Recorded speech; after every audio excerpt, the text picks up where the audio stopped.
Good afternoon. Today and yesterday, Chassidim all over the world celebrated the New Year for Chassidus, the day when the first Chabad Rebbe, who was in prison in Tsarist Russia for spreading Judaism and for sending money to the poor Jews in Israel and Hebron, was released. And it's a day that we strengthen our ties to Chassidic teachings, the philosophy, the way of life, living with joy, living with meaning and with purpose. And one of the greatest things that Chassidus did was it imbued within each and every one of us the idea to search the esoteric, not to see things on the surface, but to see things that are beyond the surface, to see the secrets, the deeper significance in everything we do. And one such thing is a talk of the Rebbe on this week's parsha, which I thought I'll share with you. This week's Torah portion begins the second half of Genesis, where we read about Joseph and his brothers and being sold into slavery in Egypt, and eventually, subsequently, all the Jewish people coming down to Israel, coming down to Egypt, which leads to the exile in Egypt. But it begins with Joseph having two dreams.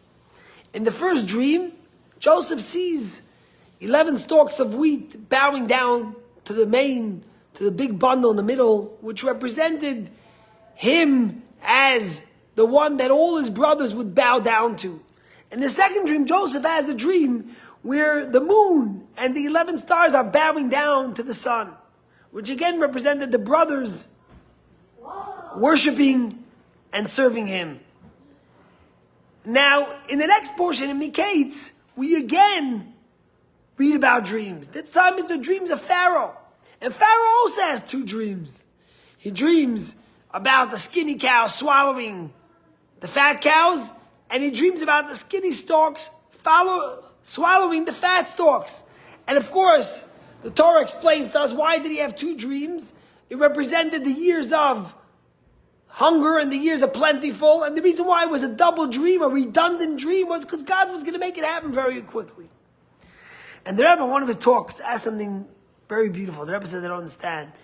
Why by Joseph doesn't it tell us why the dreams are repeated?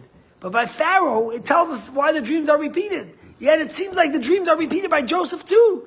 Once about stalks and once about the stars and the moon and the sun, but it's the same idea.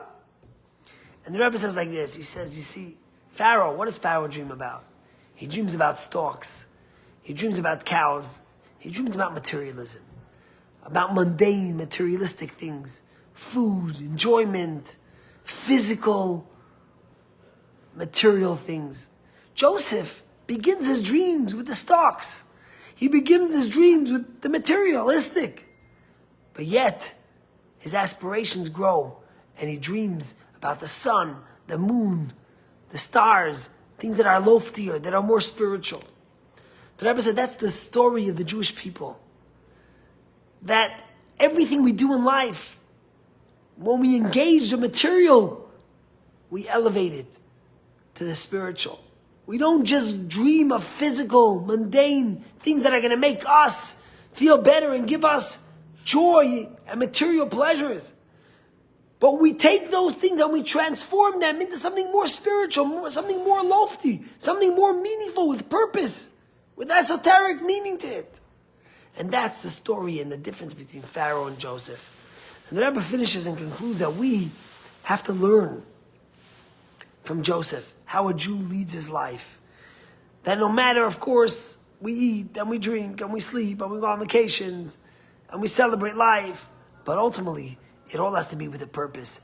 It's infused with the purpose of the sun, the moon, and the stars, of something spiritual and lofty, of transforming that materialistic thing into something more spiritual. We're getting ready for Hanukkah this week.